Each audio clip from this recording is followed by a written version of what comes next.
بسم الله الرحمن الرحيم. قال النبي صلى الله عليه وسلم: السلام قبل الكلام، السلام عليكم ورحمة الله وبركاته. الحمد لله رب العالمين، والصلاة والسلام على أشرف الأنبياء والمرسلين وإمام المتقين وعلى آله وأهل بيته وصحبه أجمعين. أشهد ونشهد أن لا إله إلا الله وحده لا شريك له، وأشهد ونشهد أن محمدا عبده ورسوله لا نبي بعده. إن الحمد لله نحمده ونستعينه ونستغفره ونعوذ بالله من شرور أنفسنا ومن سيئات أعمالنا. من يهده الله فلا مضل له ومن يضلله فلا هادي له. سبحانك لا علم لنا إلا ما علمتنا إنك أنت العليم الحكيم، وتب علينا يا مولانا إنك أنت التواب الرحيم. اللهم إنا نسألك فهم النبيين وحفظ المرسلين وإلهام الملائكة المقربين. اللهم أولنا بالعلم وزينا بالحلم وأكرمنا بالتقوى وجملنا بالعافية. ربنا اشرح لنا صدورنا ويسر لنا أمورنا وهل عقدة من لساننا يفقه قولنا، وسدد لساننا واهد قلبنا بحق سيدنا محمد صلى الله عليه وسلم. نويت التعلم والتعليم والتذكر والتذكير والنفع والانتفاع والإفادة والاستفادة والحث على التمسك بكتاب الله وسنة رسوله صلى الله عليه وسلم، والدعاء إلى الهدى والدلالة على الخير ابتغاء مرضاته وقربه وثوابه وحسن الخاتمة مع اللطف والعافية وصلاح العاقبة. قال الله تعالى: بسم الله الرحمن الرحيم. قل هو الله أحد الله الصمد لم يلد ولم يولد ولم يكن له كفوا أحد. قال النبي صلى الله عليه وسلم: إنما الأعمال بالنيات. قال النبي صلى الله عليه وسلم: من قال لا إله إلا الله مخلصا دخل الجنة، أو كما قال عليه الصلاة والسلام. أما بعد. Alhamdulillah, segala puji-pujian bagi Allah Subhanahu wa taala, Tuhan kita. Saat ini tama-tamanya dan selama-lamanya kita merupakan syukur kepada Allah Subhanahu wa taala dengan faham sedar dan segar bahawa Allah jualah mencipta langit dan bumi serta apa-apa yang ada di antara kedua-duanya dengan kekuasaan mutlak milik Allah dan ketunggalannya. Saat ini juga selawat dan salam ke atas junjungan besar baginda Nabi SAW, Nabi kita, manusia yang menjadi asbab dan musabab paling utama dan mulia. Kita diberikan kebaikan dan dihimpunkan ketaatan, diberikan iman, Islam dan ihsan sampai saat ini. Selawat dan salam ke atas ahli keluarga Nabi SAW yang benar dan diterima Allah. Selawat dan salam ke atas sahabat-sahabat Nabi yang Allah Subhanahu wa taala redha. Selawat dan salam ke atas mereka yang tidak pernah putus asa mencari rahmat Allah. Selawat dan salam ke atas mereka yang tidak pernah putus asa mencari keikhlasan dalam peribadatan mereka menuju kepada Allah, dan juga selawat dan salam ke atas mereka yang tidak pernah putus asa menjadi pejuang kepada agama Allah Subhanahu wa taala. Saat ini berbanyakkan oleh kita selawat dan salam ke atas junjungan besar baginda Nabi sallallahu alaihi wasallam. Moga-moga dengan berbanyakkan selawat dan salam pasti menjadi asbab kita didudukkan bersama Nabi sallallahu alaihi wasallam di akhirat kelak. Bab kata ulama, mahabbah Rasul jadi perlombaan bagi sekalian makhluk Tuhan, tidak kira manusia atau haiwan, bukit bukau dan tumbuh-tumbuhan. Allahumma salli ala sayyidina Muhammad وعلى آل سيدنا محمد كما صليت على سيدنا إبراهيم وعلى آل سيدنا إبراهيم وبارك على سيدنا محمد وعلى آل سيدنا محمد كما باركت على سيدنا إبراهيم وعلى آل سيدنا إبراهيم في العالمين إنك حميد مجيد. Alhamdulillah, tuan-tuan, puan-puan yang dirahmati oleh Allah Subhanahu wa taala, perlu sangat kita syukur kepada Allah Subhanahu wa taala kerana Allah telah beri kepada kita nikmat yang sangat banyak. Sama ada kita sedar ataupun tidak sedar, tahu ataupun tidak tahu, hakikatnya nikmat itu telah ada dalam hidup kita. Sebab itu tuan-tuan, puan-puan, kena cuba tambahkan kesyukuran lagi dan lagi. Bagaimana? Cakap pada diri sendiri, tambah syukur tu. Sebab apa yang kita kata itu yang berlaku, apa yang kita hendak itu yang berlaku. Sebab itu penting. Perkawalan, kawal percakapan kita adalah satu perkara yang sangat-sangat penting. Maka kadang-kadang saya yakin memang kita semua dah syukur dah. Cuma kadang-kadang ada kalimah bertambah je, tambah syukur dah. Sebab apa Allah berkata dalam Al-Quran, la in syakartum la azidannakum wa la in kafartum inna azabi la syadid. Lebih-lebih lagi kan tuan-tuan puan-puan, bila Allah kurniakan kepada kita satu ibadat ataupun Allah beri peluang kepada kita untuk beribadat dalam agama dalam keadaan selesa. Ini penting. Kita tak tahu. Kalau kita lihat kawan-kawan kita, saudara-saudara kita se-Islam di Palestin, macam mana agak-agak dia? Saya pernah tanya tau. Saya kata, agak-agak kat Palestin tu ada azan tak? Kan kata letrek tak ada kan? Tiba-tiba ada pakcik tu kata, ada lah Ustaz. Oh ya ke? Boleh lah tu. Dia pakai metri. Okey lah, bagus lah kan? Kan? Bagus lah. Maksudnya, azan masih dilakukan. Dalam keadaan masih susah payah macam tu mereka cuba.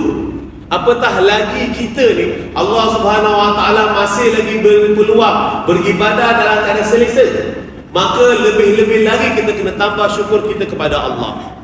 Ini penting. Sebab itu tuan-tuan pemain yang dirahmati oleh Allah Subhanahu Wa Taala, syukur tu bukan satu kalimah yang buat main. Jangan. Dia satu kalimah, satu azimat yang sangat besar. Sebab itu kalau kita berjalan dalam perjalanan ilmu tasawuf, ulama-ulama tahu jaga syukur dengan tangan, jaga syukur dengan kaki dia, jari-jari yang digerak. Sepatutnya macam tu lah. Kalau kita nak, ya Allah, aku terima kasih dengan seluruh anggota badan. Apa tu alam tak ada masalah. Kalaulah baik kita tambahkan jari-jari, jari satu, jari dua. Oh, subhanallah, berapa banyak tu yang perlu kita tambah. Sebab itu tuan-tuan pemain dirahmati oleh Allah Subhanahu Wa Taala, tambahkan kesyukuran lagi dan lagi. Moga-moga Allah Subhanahu Wa Taala istiqomahkan kita dalam agama. Penting. Dalam dunia ni kita tidak ada apa yang lebih bahagia melainkan kita boleh istiqamah dalam agama. Itu saja. Kita nak apa? Kalau tuan-tuan perhatikan di Palestin hari ini kan, tuan-tuan tengok apa yang mereka ada. Tak ada apa-apa. Habis hancur. Tapi mereka boleh istiqamah dalam agama. Wow. Satu perkara yang sangat besar. Itu satu perkara yang sangat besar. Begitulah juga kita, bagaimana mindset kita dapat istiqamahkan diri kita dalam agama. Dan dengan syukur tadi Allah akan datangkan generasi-generasi kita untuk amalkan agama. Ini penting. Kadang-kadang kan bila saya kuliah kan, saya guru takmir. Kenapa perlu kita bangkit Ustaz? Biasalah guru takmir kan, kuliah-kuliah saya biasa untuk berumur. Sebab orang yang nak berumur, Allah cipta satu sistem. Ini cerita Allah cipta satu sistem dalam mindset dia nak bagi nasihat. Jadi nak bagi nasihat kepada generasi akan datang, kita kena ada ilmu. Sebab itu kita kena muzakarah lagi dan lagi. Bila kita sampai satu masa, kena bagi nasihat kepada generasi kita dengan penuh hikmah supaya mereka teruskan legasi ilmu, legasi agama. Kan bila isu Palestin kan, istilah Palestin kan, Palestin ni mereka tak ada istilah kalah. Mereka tak ada istilah kalah, menang ataupun syahid. Dalam istilah jihad kita tidak ada istilah kalah, menang ataupun syahid. Sebab itulah musuh Islam sangat takut. Kalau ada istilah kalah, kita boleh lawan lagi. Tapi bila tidak ada istilah kalah, dunia ni bagi orang Islam, bagi orang yang betul-betul dalam Islam, kita ada istilah kalah. Tidak ada Islam berundur. Tak ada. Menang ataupun syahid. Inilah yang diungkap oleh Nabi SAW ketika bapa saudaranya membentangkan 3 cadangan orang Quraisy. Apa Nabi kata? Ya, wahai bapa saudara, aku akan teruskan sama ada aku mati atau agama tersebar. Jadi perkara yang sama ada pada kita punya pejuang-pejuang. Maka kita pun tidak terkecuali sebagai pejuang dalam agama. Kita kena letak perkara yang sama juga, sama ada syahid ataupun menang. Itu saja.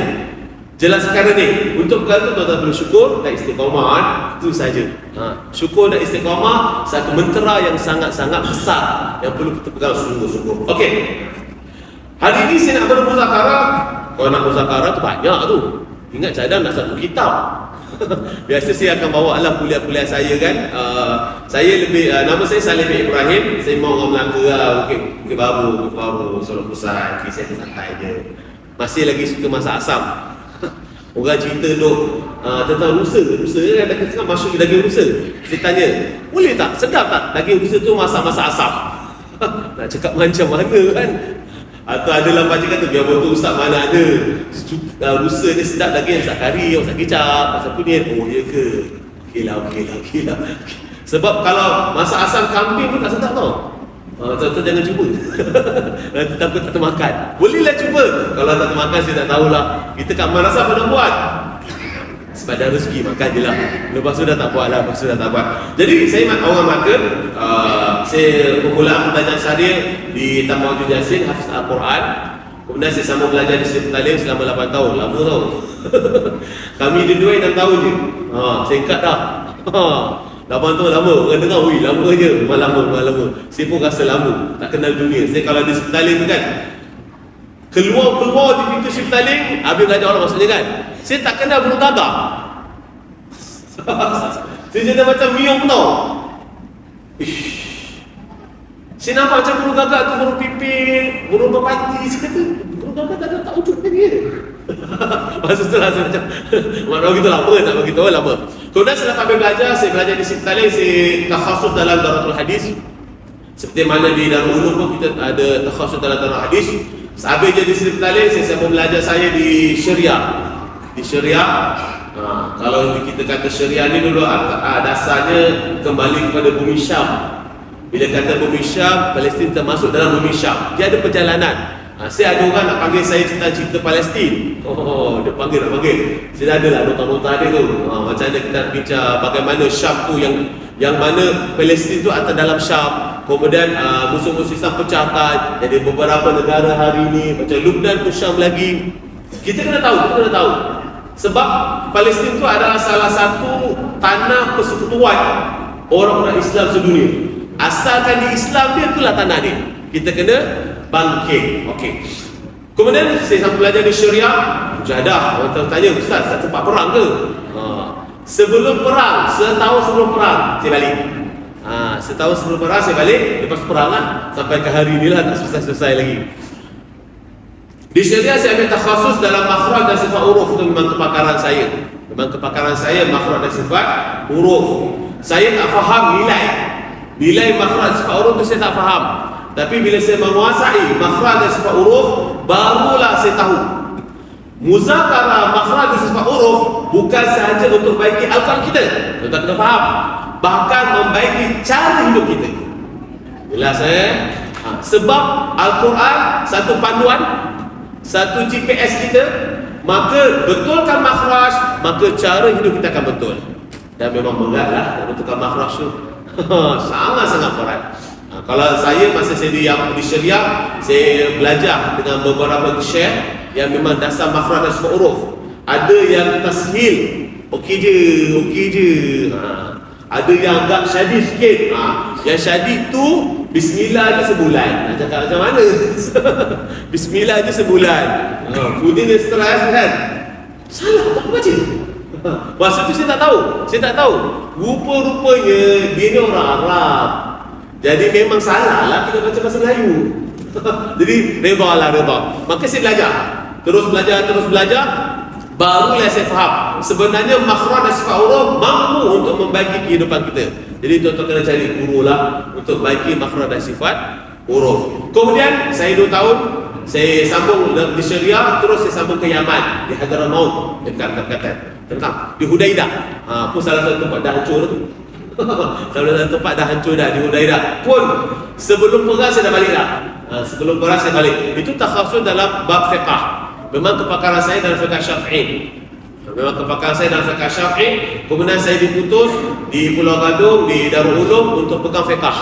Daripada kitab kecil sampailah kitab yang paling besar lah. Kalau rujukan alim ulama, Minhaj Talibin, karangan Imam Nawawi, itu paling besar lah dalam fiqh Syafi'i lah dan susunan kan. Kemudian saya balik Malaysia. Di situlah saya mula kuliah saya terfikir untuk betulkan makhraj dan sifat huruf.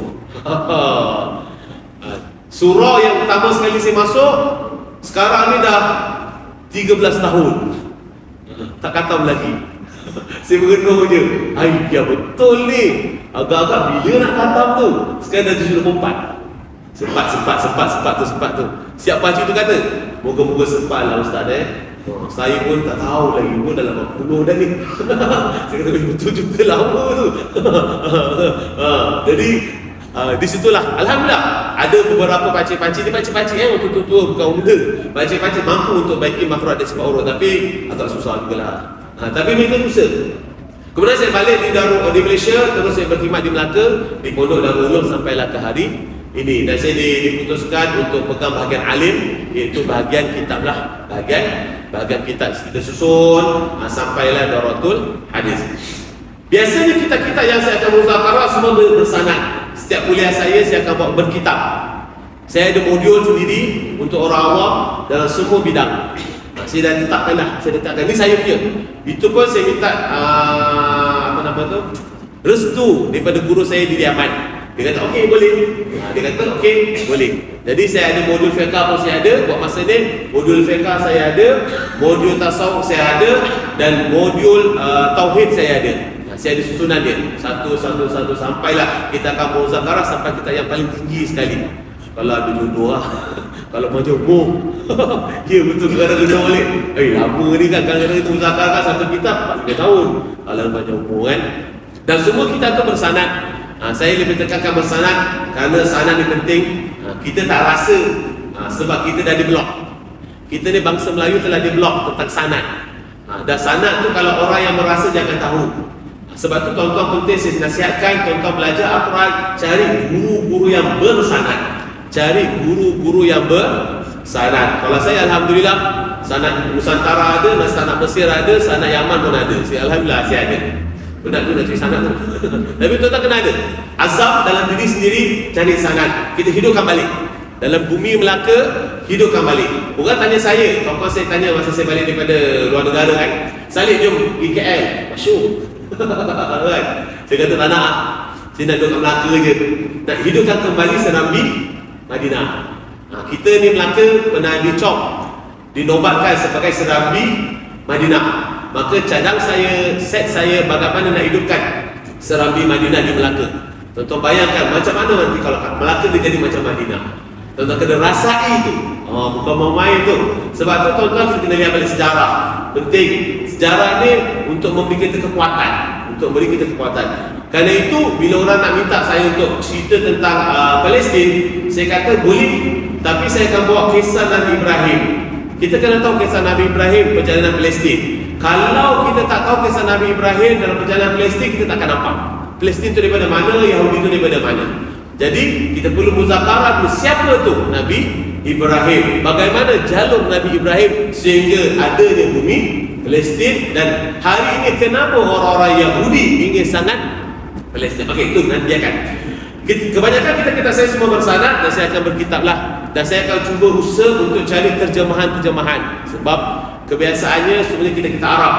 Jadi saya nampak kelemahan dalam orang bangsa Melayu dalam bahasa Arab, jadi saya cari dalam terjemahan bahasa Melayu. Dan alhamdulillah ada juga asatizah kita yang menterjemahkan dalam bahasa Melayu. Tapi tuan-tuan kena ingat bahasa Arab Imam Syafi'i kata apa? Fardu ain. Kena belajar. Ya. Imam Syafi'i kata fardu ain, kata orang muslimin kena belajar bahasa Arab. Saya tak kisah Arab. Tapi kalau saya cerita ni, bahasa Arab adalah bahasa syurga. Bahasa Arab adalah bahasa yang pertama dalam dunia. Wujudnya tamadun, bahasa yang pertama adalah bahasa Arab. Sebab itulah kita kena belajar bahasa Arab. Daripada induk bahasa Arab, wujudlah bahasa-bahasa yang hari ini. Dan syukur pada Allah, kita ni orang Melayu diberi peluang untuk belajar Jawi, salah satu simbol bahasa. Tak ada bangsa yang lain, tapi kita diberi peluang. Sebab tu kena pertahankan. Kena pertahankan. Ingat jati diri. Okey, hari ni saya nak muzakarah kita tasawuf tu je. Bidayah tu hidayah. Kalau bidayah tu hidayah ni kita tasawuf saya dalam modul orang awam. Kitab yang kedua. Kitab pertama Ayuhal Walad. Itu kitab pertama. Kitab kedua Bidayah tu hidayah. Hujung tu, tu jangan tanya saya. Bila tu Ustaz boleh habis? Ujung muzakara kita dalam modul saya adalah Ihya Ulumuddin. Itu set saya. Itu cadangan yang telah saya cadangkan kepada syekh saya kata okey. Sebab kita kena tahu. Sebab DNA kita sebagai bangsa Melayu ada ilmu tasawuf. Jadi sebab tu tuan-tuan kena perhatian perkara ni. Kita tak terlepas daripada ilmu tasawuf. Apa bukti dia? Ilmu tasawuf ni dia akan membawa kepada kita satu adab sehingga dia menjadi budaya. Bila jadi budaya dalam masyarakat Melayu, kita tak nampak itu adalah ilmu tasawuf. Sedangkan itulah ilmu tasawuf. Dan kita kena terangkan semula supaya masyarakat boleh tahu. Wow, salam cium tangan adab, itu ilmu tasawuf. Dia orang Melayu. Ada bangsa tak boleh cium tangan. Saya ceritakan adat bangsa Melayu. Bawa cawan dengan adab, itu ilmu tasawuf. Ada. Sebab tu tuan-tuan kena sedarkan balik masyarakat kita, generasi kita tentang itu adalah ilmu tasawuf. Jelas kan? Sebab tu saya nak muzakirah kitab ni tentang ilmu tasawuf, Bidayatul Hidayah Imam Ghazali. Tuan-tuan pun sudah maklum Imam Ghazali satu imam yang sangat hebat lah. Satu pemikir yang sangat hebat. Kalau kita ceritakan tentang manaqib Imam Ghazali pun pernah dikatakan sesat. Imam Ghazali pernah dikatakan sesat. Iya, bukan main ni. Saya kata, dia betul Imam Ghazali. Tapi Allah nak buktikan dia memang orang yang benar. Sampai ke hari ini kita menggunakan kitab-kitab Imam Ghazali. Kemudian kitab ini diterjemahkan oleh guru saya almarhum Syekh Ahmad Fahmi Zamzam. Ada meninggal lah. Sanad saya daripada beliau sampailah Syekh Yasin. Itulah dipanggil sebagai bapa kepada sanad-sanad dunia. Syekh Yasin adalah bapa kepada sanad-sanad dunia. Jadi Syekh Ahmad Fahmi Zamzam ni masa dia datang ke Melaka, dia sempatlah berguru dengan dia beberapa kali dan terus beliau memberi sanad kepada saya sampailah ke Imam Syekh Yasin dan seterusnya. Muqaddimah. Dengan nama Allah yang sangat pemurah lagi sangat mengasihi. Segala puji bagi Allah Ta'ala sebenarnya pujian dan selawat dan salam tercurah sebaik-baik makhluk penghulu kita Nabi SAW dan juga keluarga para Nabi dan sahabat-sahabat dan pengikut-pengikutnya. Ketahuilah, wahai saudaraku yang sangat berminat dan mempunyai perhatian besar dalam mencari ilmu, yang telah menunjukkan cita-cita yang tinggi dan rasa yang sangat dahaga terhadap ilmu pengetahuan. Seandainya engkau berniat hendak mencari ilmu ini untuk berlumba-lumba dan mendapatkan kemegahan dan terkenal di kalangan kawan-kawan, dan untuk menarik perhatian orang banyak terhadap dirimu dan menghimpunkan akan kekayaan dunia, maka sebenarnya engkau telah berusaha menghancurkan agamamu dan membinasakan dirimu sendiri dan menjual akhiratmu untuk mendapat harta dunia. Ini Imam Ghazali bagi tahu ni. Maksudnya zaman Imam Ghazali kita boleh nampak ada sebahagian alim ulama yang memang untuk mencari dunia. Tak ada masalah lah, sekarang pun ada. Benda ni memang ada saja. Cuma Imam Ghazali nak beri kita kesedaran supaya hati-hati. Maka perjuangan ilmu adalah rugi dan pendidikanmu menjadi hancur, dan guru yang mengajar ilmu itu langsung seorang yang menjual pedang kepada perompak. Seolah-olah guru yang mengajar kepada kita yang menjual pedang kepada perompak. Nabi SAW bersabda, "Man a'ana 'ala ma'siyatin walau bi syatri kalimatin kana syarikan lahu fiha." Siapa yang menolong orang lain melakukan sesuatu maksiat walaupun hanya dengan setengah kalimah, maka orang itu dihitung berkongsi, dianggap bekerjasama di dalam melakukan maksiat tersebut. Dan jikalau niatmu dalam mencari ilmu itu untuk mencari keridhaan Allah, jadi tuan-tuan kena betulkan niat mencari keridhaan Allah dan mencari hidayah, bukan semata-mata untuk pandai bercakap, maka hendaklah kau bergembira kerana para malaikat telah mengembangkan sayapnya apabila kau berjalan, dan ikan yang ada di lautan semuanya minta ampun bagimu apabila kau berjalan. Besar kelebihan orang yang belajar ilmu kerana Allah. Kita kena terus belajar ilmu. Lebih-lebih lagi untuk tunjukkan kepada generasi kita ilmu itu sangat penting. Tetapi sebelum itu hendaklah kau ketahui bahawa hidayah itu adalah buah dari ilmu. Ini dia. Imam Ghazali nak bincang kepada kita macam mana nak dapatkan ilmu tu. Lalu Imam Ghazali kata apa? Bahawa hidayah itu adalah buah dari ilmu, dan bagi hidayah itu ada bidayah, permulaan. Sekarang ni Imam Ghazali nak muzakarat pada kita, apakah permulaan hidayah? Dia kata hidayah tu kan. Apakah permulaan hidayah tu? Dan ada pula nihayah, kesudahan. Maksudnya hidayah itu dia ada permulaan dan ada akhirannya. Ada zahir dan ada pula batin. Dan engkau tidak akan dapat menyelami batin hidayah kecuali setelah engkau selesai dari menyempurnakan segala urusan yang berkenaan dengan zahir hidayah. Apa kata Imam Ghazali nak beritahu? Hakikatnya kita ni belum lagi masuk dalam zahir hidayah, baru nak bermula perjalanan kepada permulaan hidayah. Itu sebenarnya. Dan batin hidayah itu, wow, nak bagi tahu. Jadi sebab itu tuan-tuan puan-puan jangan tunggu lagi, pasang niat sungguh-sungguh, untuk terus belajar mencari hidayah Allah. Maka di dalam kitab ini saya akan sebutkan bidayatul hidayah, permulaan jalan menuju hidayah, supaya engkau cuba mengamalkan pada dirimu dan supaya dapat menguji hatimu. Betul, memang saya dah mutalaah beberapa kali kan. Apa yang dalam kitab ni, kalau tuan-tuan berjaya buat sebiji, saya yakin syurga lah. Pasti syurga, pasti. Tapi nak buat tu, subhanallah, ya Allah, orang-orang yang dapat hidayah dia boleh buat. Ya, sebab Imam Ghazali, dia zaman beliau, dia dah set dah, ramai orang nak cari hidayah, tapi macam mana? Lalu Imam Ghazali dia set satu keadaan dalam kitab dia ni, kita buat confirm syurga. Pasti kita akan masuk syurga. Mudah je, mudah. Tapi nak buat tu kan, sebab apa tak buat? Sebab apa kita rasa susah? Sebab kita belum berada di dalam bidayatul hidayah. Kita belum didudukkan dalam permulaan hidayah tu. Sebab tu kita tak jalan, sebab tu kita tak sampai. Sebab tu dalam kitab ni Imam Ghazali nak muzakarat kepada kita bagaimana bidayatul hidayah tu. Nak pergi pada hidayah, hidayah tak sampai lagi ni, tapi kita baru nak pergi, nak menuju ke arah hidayah tu, supaya kita dapat memahami zahir hidayah dan batin hidayah. Seandainya kau dapati hatimu cenderung kepadanya dan nafsumu mahu mengikuti arahannya, dan ia dapat memberikan perhatian yang sewajarnya, maka nanti kau akan sampai kepada nihayatul hidayah, hingga engkau mampu mengharungi lautan ilmu yang sangat luas. Ilmu Allah ni luas tau, sangat luas. Dia tidak ada sepadan, luas. Kita boleh cari.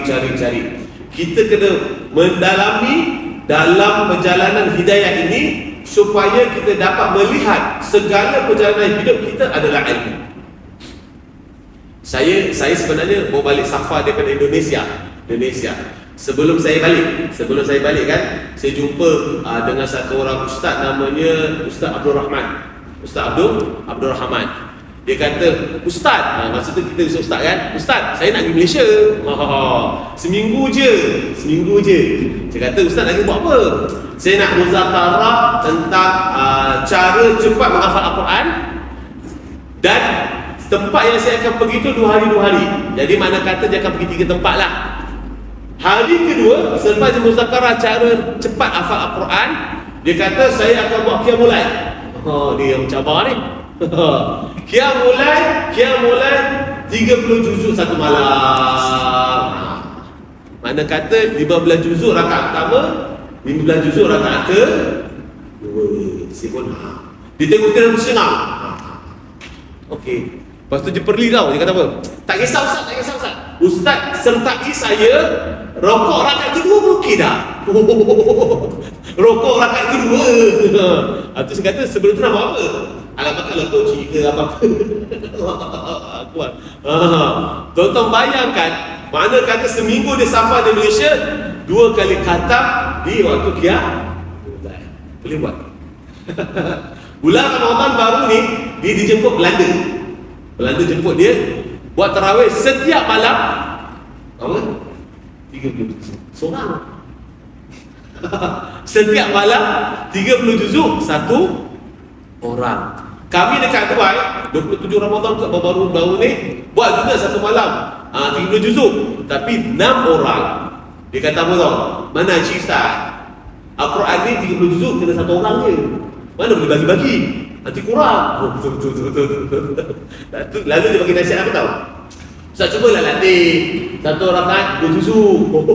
1 rakaat 2 juzuk. Latih 1 rakaat 2 juzuk je. Kalau pada Hafiz ni 2 juzuk je 45 minit. Lebih kurang lah. Kalau lancar 45 minit. InsyaAllah Ustaz akan dapat untuk 1 malam 30 juzuk je. Allah. Dan dia dah beramal macam tu tahu berapa lama? 30 tahun. Agak-agak tuan-tuan kan, macam mana mati ni? Saya cemburu. Walaupun saya hafiz Al-Quran, sangat cemburu. Saya tak mampu lagi. Ya. Jadi kita tak mampu. Saya berkongsi ni supaya tuan-tuan set. Wow, hebatnya.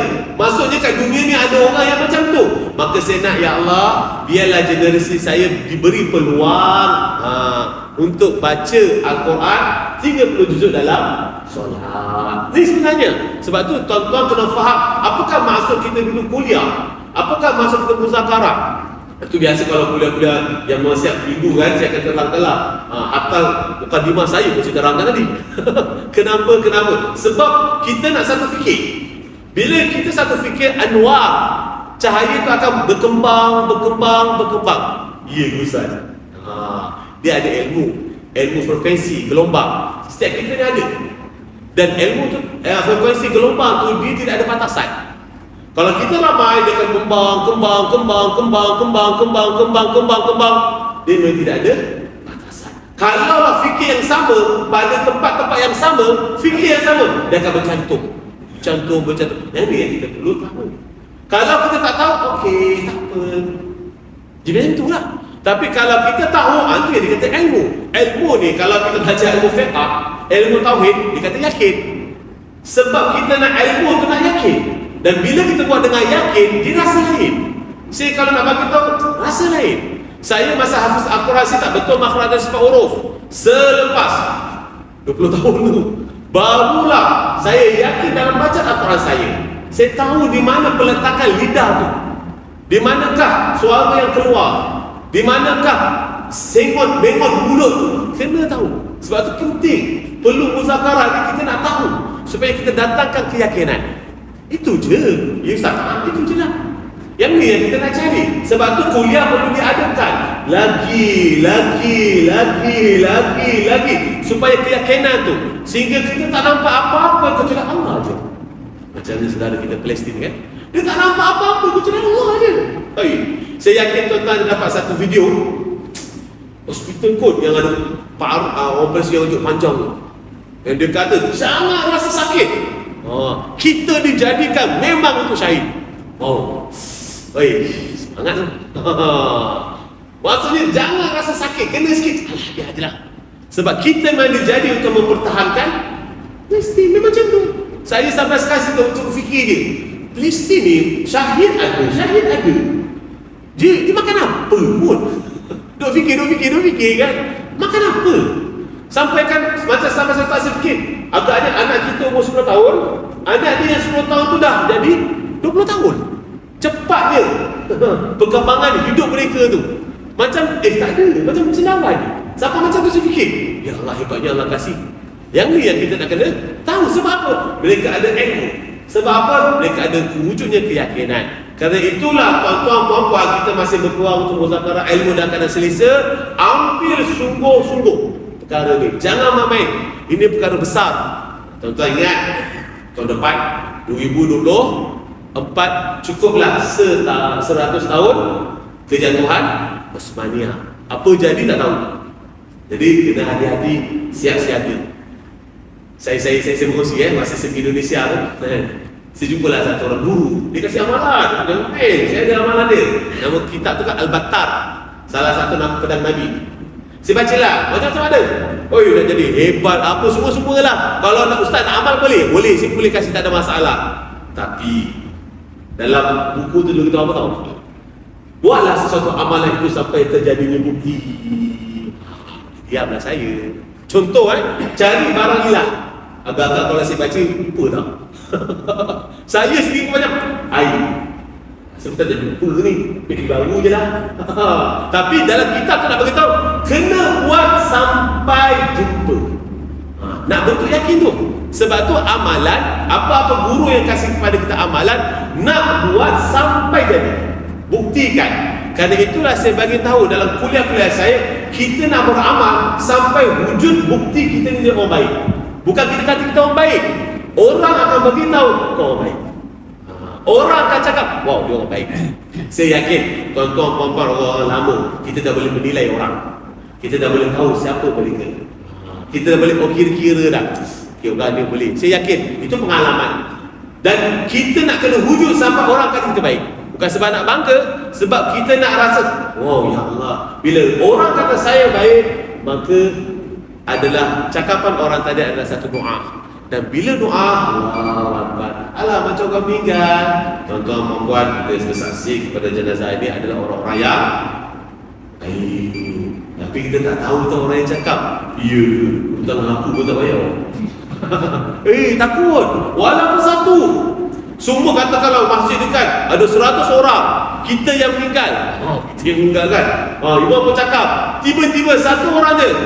Ya ke, hutang aku pun tak bayar. Benar tak? Tak nak macam tu. Set kita, ya Allah, saya tak nak macam tu. Biar orang pandang saya baik. Biar orang pandang saya baik. Buruk saya hanya Allah dia tahu. Ya, tuan-tuan kena set macam tu. Sebab dunia ni, tu je. Kita nak pergi mana? Kita nak pergi mana? Ending kita nanti dalam kubur. Ya. Sebab tu dalam ilmu tasawuf dia akan terangkan. Sebenarnya kita nak mana? Sebab tu orang Palestin tak heran. Dia yang penting sama ada dia menang ataupun dia syahid. Itu tekad dia, nekat dia. Maka dia adalah je. Kawan saya kan, dia kan isu Palestin ni, dia baca buku-buku lah. Orang-orang yang kaji Palestin dah. Dia kaji. Dan dalam kajian tu, dia satu buku tu dia bagi tahu kan, dia bagi tahu orang yang generasi yang ada sifat macam Palestin ni, bangsa Melayu. Bangsa Melayu. Dia tak takut dia. Sebab tu kita sebagai bangsa Melayu kita ada satu istilah. Istilah apa tau? Amuk. Bukan mengamuk, amuk. Orang Melayu kalau ada amuk, tak ada siapa-siapa boleh lawan. Memang tekad baki je lah. Okay. Dalam kajian tu dia masih lagi mengkaji satu je bidang ilmu dalam pada orang Melayu, kebal. Macam mana orang boleh jadi kebal? Itu je. Tak jumpa lagi titik dia. Dia tak jumpa lagi. Macam mana orang Melayu boleh kebal? Dalam senjata-senjata orang Melayu kan, salah satunya ada kebal. Senjata semua dah kaji dah. Tapi kebal tu daripada mana? Maksudnya mengalir tak? Dan DNA kita semua ni, sebab tu kena bangkit semula. Kena jelas dalam ilmu untuk mewujudkan keyakinan. Sebab itulah kita bagi tahu syaitan sebenarnya bermaksud supaya engkau melakukan kejahatan, padahal engkau mengira bahawa engkau telah berbuat kebaikan. Imam Ghazali nak bagi tahu ni kepada orang yang belajar ilmu agama ni, tuan-tuan kena faham, bukan kepada orang jahat. Dalam tasawuf ni, kita bukan nak ajar orang jahat. Kita bukan nak muzakarah dengan orang jahat. Kita nak muzakarah dengan orang yang baik, macam mana dia sedar tipu daya syaitan. Sebab itu penting. Sebab itu perkara sangat-sangat penting. Jangan kita huruf. Apa itu huruf? Terpedaya dengan permainan syaitan. Kita pun tak tahu. Saya sendiri pun saya tak tahu. Cuma mohon doa kepada Allah supaya Allah selamatkan kita. Itu saja. Lalu Imam Ghazali bagi tahu, ketahuilah bahawasanya manusia di dalam dunia ini untuk menuntut ilmu terbahagi kepada 3 keadaan. Ini kita muhasabah, tuan-tuan, kita muhasabah. Kita jangan tengok. Saya selalu cakap dalam kuliah saya, apa yang saya muzakarah ni, tuan-tuan jangan tengok orang. Jangan tengok orang, penat dah. Kita tengok orang, kita letih. Kita tengok orang, kita letih. Biasa kan, saya sangat-sangat tekan dalam muzakarah ataupun talaqi makhraj dan sifat huruf. Memang saya tekan. Tuan-tuan, puan-puan, kalau kita belajar, kalau dengan saya, belajar dengan saya, titik belajar makhraj dan sifat huruf kan, sampai satu tahap, tuan-tuan akan lihat huruf imam. Ya betul ni, imam ni baca. Tak tepat ni. Ya. Sebab ada satu abang setiap hari Selasa dia akan talaqi dengan saya. Dekat 5 tahun dah. Dalam proses 5 tahun tu pernah menangis dengan saya. Abang janganlah menangis. Dia kata apa tau, Ustaz? Kata Ustaz, saya datang takut. Mana letaknya baru baca dah salah, Tak nangis. Punyanya dah nazirah tu kan, baca depan saya, salah. Lemah semangat dia. Nangis. Bang, janganlah nangis, saya tak pandai memujuk ni. Saya tak pandai memujuk. Bila dia dah faham tentang makna suara kata-kata dengan saya, dia kata, Ustaz, betul Ustaz, saya semayang kan belakang ada sebagai imam, cakap tu hati ni, air ni tak tepat ni, Rabbil Alamin. Betul. Padahal tak, sebab jauh. Faham Sebab tu saya terangkan ni. Sebab kadang-kadang imam baca betul, dengar dia jauh daripada kita. Sebab tu saya ingatkan, bang, tak boleh bang, itulah Ustaz, betul, tapi dia terlintas. Cakap, macam mana saya dah lalui dah? Saya sendiri lalui. Saya kata, wah, ini betul-betul ni, habis semua saya sakit buruk. Alhamdulillah, adalah kita tasawuf, dapatlah bagi diri balik, dapatlah kesedaran balik. Sebab tu penting, kita muzakarah ilmu bukan nak lihat orang, untuk lihat diri kita, untuk lihat kubur kita nanti. Maka Imam Ghazali berkata, 3 keadaan orang yang menuntut ilmu. Yang pertama, orang yang mencari ilmu untuk menjadikannya sebagai bekalan di negeri akhirat. Ini penting. Orang yang mencari ilmu untuk menjadikannya sebagai bekalan di negeri akhirat, maka dia tidak berniat dengan mencari ilmu itu kecuali hanya mendapat keridhaan Allah dan negeri akhirat. Ini dia sebenarnya. Kita nak belajar ilmu, nasihat kepada generasi kita bukan kerana dunia, bagaimana untuk diri akhirat. Lepas tu, Ustaz, dunia macam mana? Dunia pasti akan, jangan risau, dunia pasti akan datang. Maka orang ini termasuk dalam golongan orang yang beruntung. Kedua, orang yang mencari ilmu untuk mendapatkan keuntungan yang segera dan mendapat kemuliaan, pangkat dan harta benda, sedangkan dia sendiri menyedari niatnya yang buruk ini dan merasakan di dalam hatinya akan kejahatan keadaan yang sedang dialaminya dan kehinaan maksudnya. Ini maksudnya belajar ilmu untuk mencari kepentingan dunia, dan dia tak elok. Kita ni tuan-tuan perempuan, kita sebagai tahu, dalam ilmu tasawuf ni, kita nak bermuzakarah kepada orang baik. Orang baik kita tahu tak elok, tapi dia nak buat. Kita kena sampai, kita kena sedari tahap kita sampai, ini tak elok ni, tapi kenapa kita buat? Jadi bila kita buat, nak wujudkan kesedaran, inilah ilmu tasawuf. Walaupun kita tak boleh meninggalkan kejahatan itu, tapi sekurang-kurangnya kita ada kesedaran. Tak boleh ni, ya Allah, taubatlah. Buat lagi, taubatlah. Buat lagi, tak ada masalah.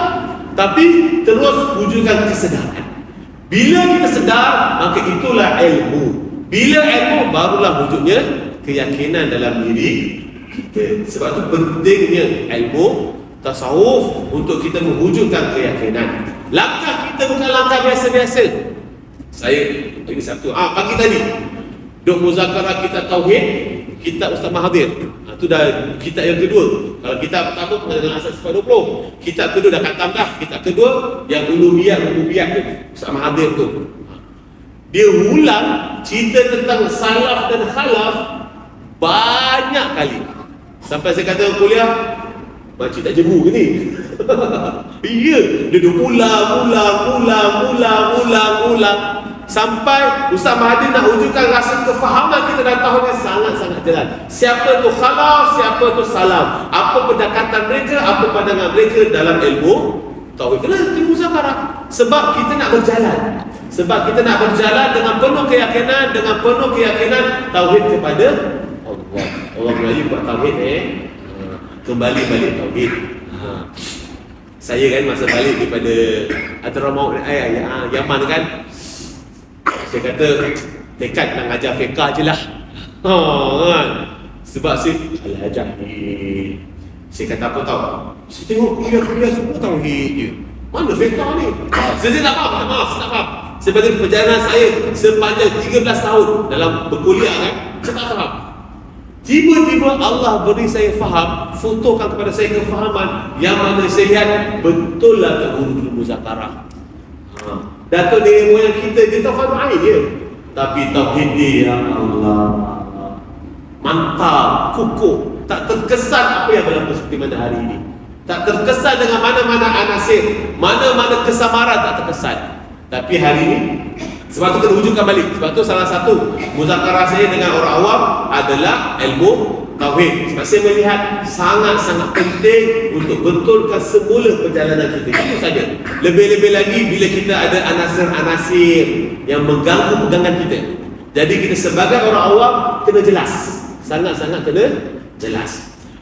Yang ketiga, orang yang telah dikuasai oleh syaitan, maka ia menjadikan ilmu yang dituntutnya itu sebagai alat untuk menghimpunkan harta benda dan bermegah-megah dengan kedudukan dan berasa bangga dengan banyaknya pengikut. Ya, jauh ni. Yang kedua, dia ada kesedaran lagi, tak elok tapi buat. Yang ketiga ni, aku je lah hebat, orang semua salah. Sebab tu sangat kena hati-hati. Dia menggunakan ilmu yang dituntut itu mencapai segala hajatnya dan untuk mengawal keuntungan dunia. Walaupun demikian, dia masih terpedaya lagi dengan sangkaannya bahawa dia mempunyai kedudukan yang tinggi di sisi Allah. Aku masih ada ilmu ni, dan aku adalah orang yang hampir dengan Allah. Dia terpedaya, dia tertipu dengan apa yang dia buat. Dia bicara seperti bicara ulama dan berpakaian seperti pakaian ulama, padahal zahir dan batinnya penuh dengan tamak dan horba dalam menghimpunkan kekayaan dunia. Orang seperti ini termasuk dalam golongan orang yang binasa, jahil dan tertipu dengan tipu daya syaitan, dan sangat tipis harapannya untuk bertaubat kepada Allah. Ini susah ni. Sebab tu tuan-tuan, kita jangan tengok orang, kita tengok diri kita. Kita tengok diri kita sendiri, bagaimana kesedaran kita dalam perkara ni. Bila kita sedar, dah tertipu, taubat dengan Allah. Bukan salah orang. Saya bila berjalan, bergaul dengan masyarakat, banyak orang saya tengok, kadang-kadang dia tak sedar apa yang dia cakap. Ya. Sebab tu kita kena sedar apa yang kita cakap. Bila orang tegur, terima. Sebab itu adalah salah satu hidayah yang Allah nak beri kepada kita. Sebab tu sangat kena hati-hati perkara.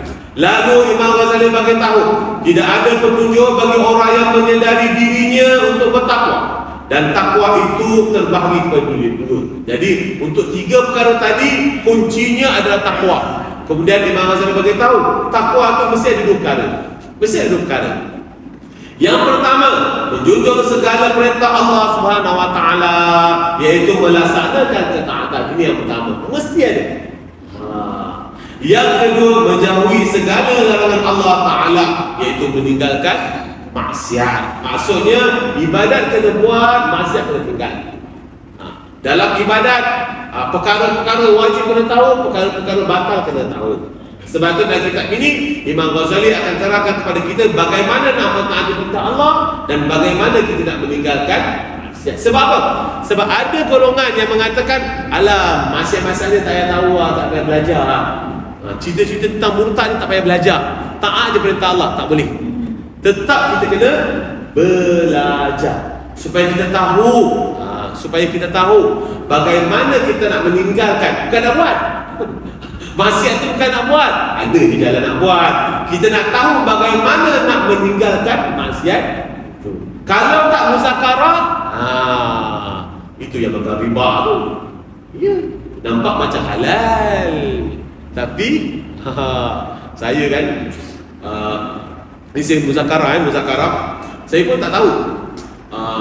Bila saya dalam kawan-kawan biasa follow Ustaz Lariba, saya follow dia banyak cerita tentang muamalah. Memang kepakaran, saya pernah jumpa dia, memang kepakarnya, hebatlah. Saya walaupun saya belajar kitab fiqh muamalat, saya pun tak faham.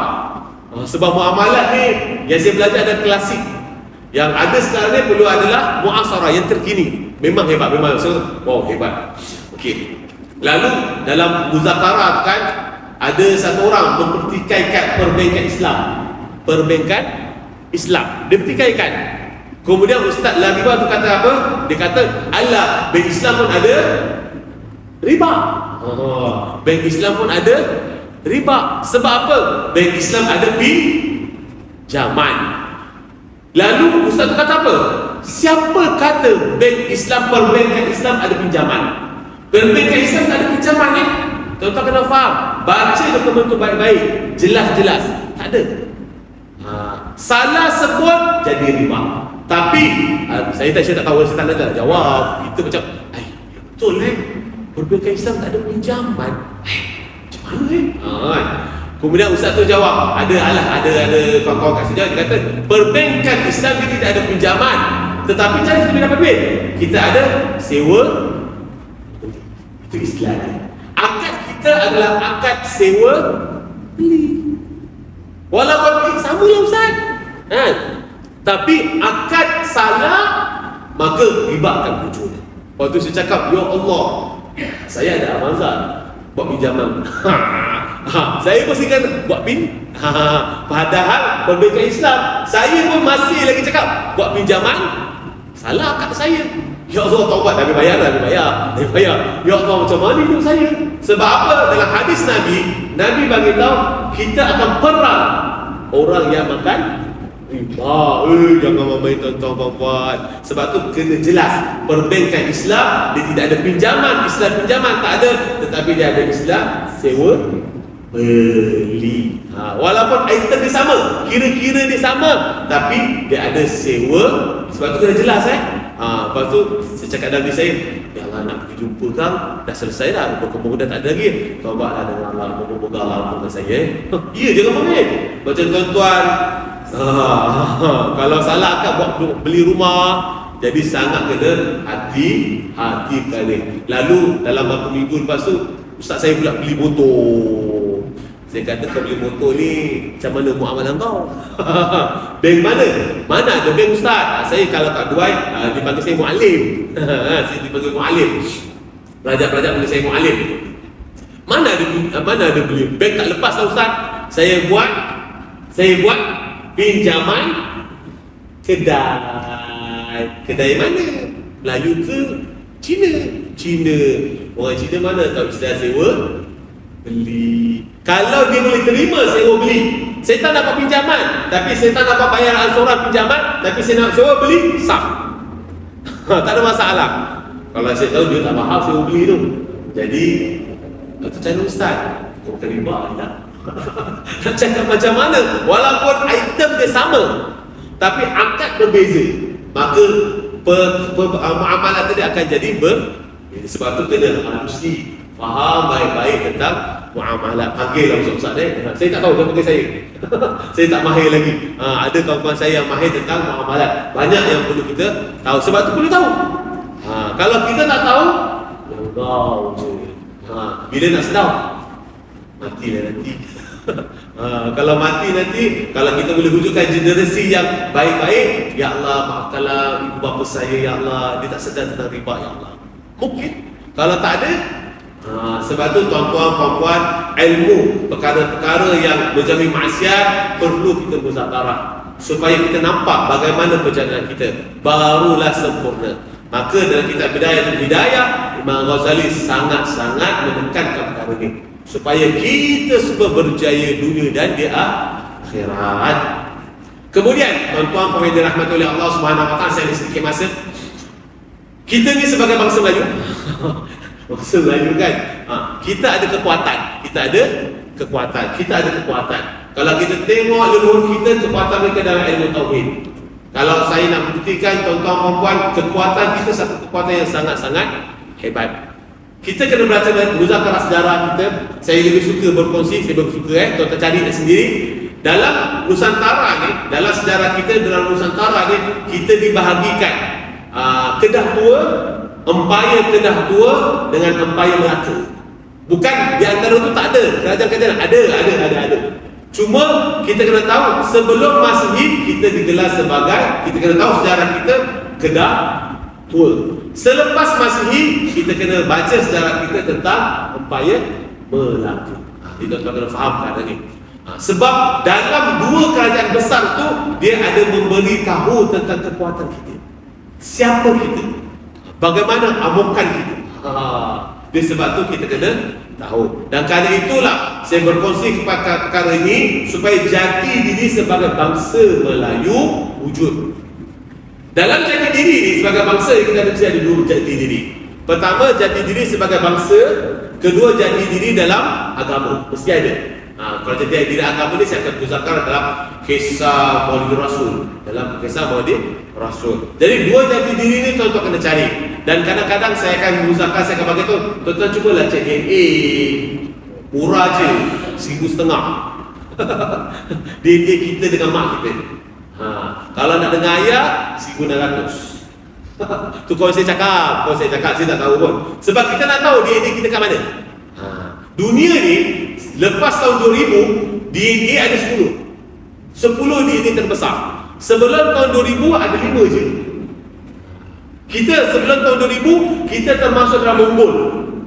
Kita termasuk orang bangsa Melayu dia termasuk dalam Mongol. Selepas tahun 2000 kan, kita dah ada DNA besar.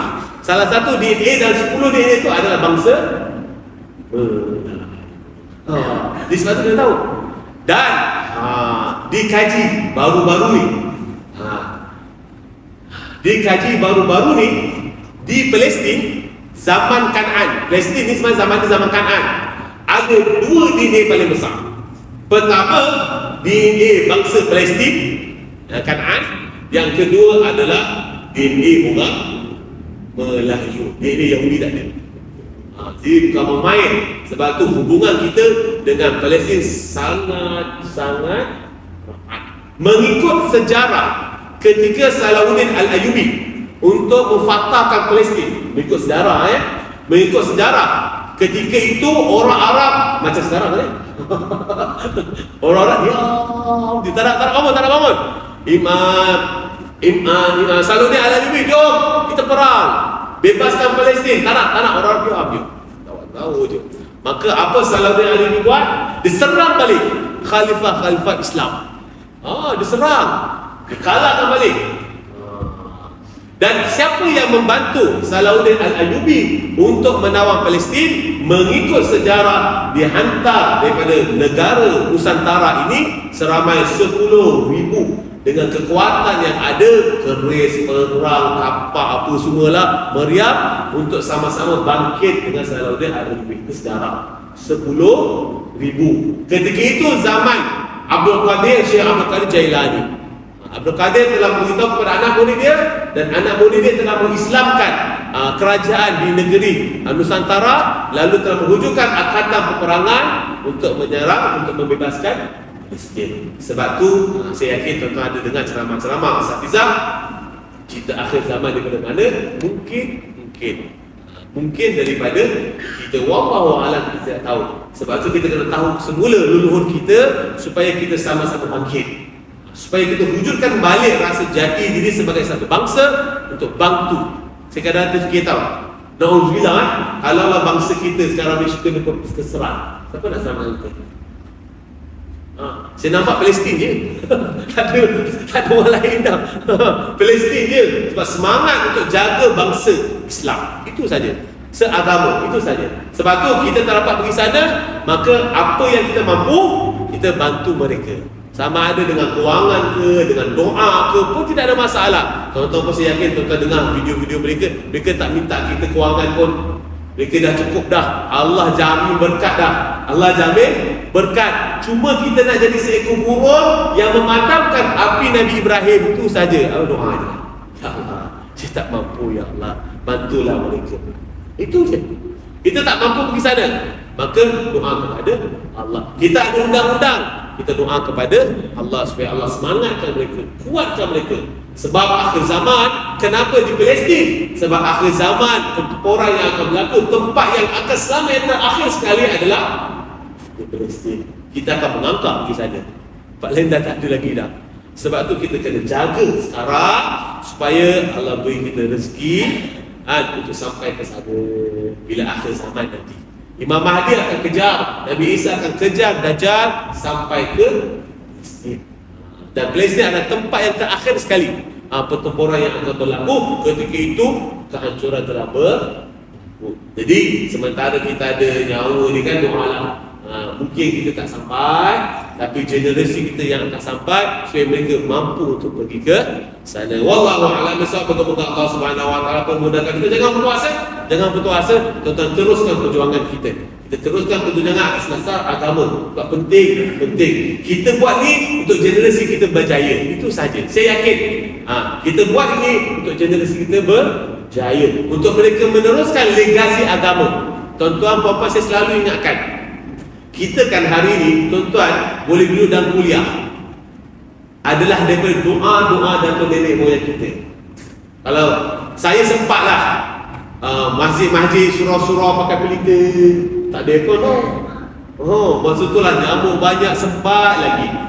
Duk kalau imam seropok tau, kerang.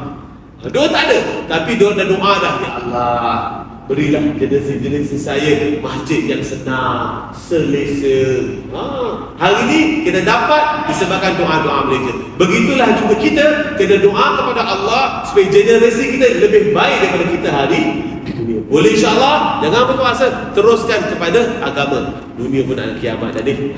Wallahu a'lam bishawab. Bismillahirrahmanirrahim. Alhamdulillahirabbil alamin. Wassalatu wassalamu ala asyrafil anbiya wal mursalin wa ala alihi wa sahbihi ajma'in.